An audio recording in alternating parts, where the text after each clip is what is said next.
Samantala, inaalam na po ng mga otoridad kung sino ang mga nasa likod ng pamamaril sa isang barker ng taxi sa tapat po mismo ng GMA Network kagabi. Balitang hatid ni Jamie Santos.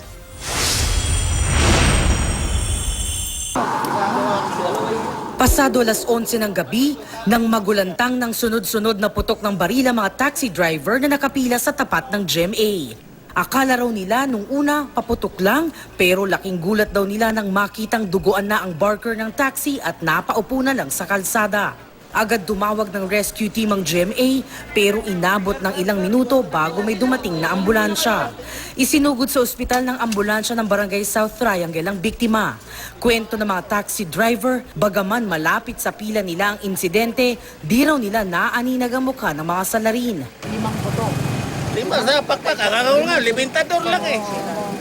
Oo, may tumatakbo, naglakad doon. Tinamaan nga ng bala ang side mirror ng isang taxi driver. Nung may narinig kong pumutok, umiga na ako agad doon sa loob. Kasi tumama na dito, yung lakas eh. Kwento ng ilang palaboy na nakakakilala sa biktima, kilala lang daw nila ito sa alias na June.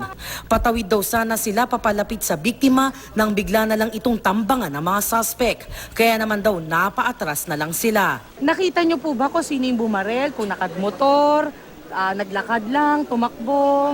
Ano po napansin ninyo nung patawid kayo, di ba? Nakamotor. Nakamotor, 2 po, 1. Ilan po yung nakita niyong nakasakay sa 2. motor? Iniimbestigahan na ng QCPD ang nangyaring pamamaril.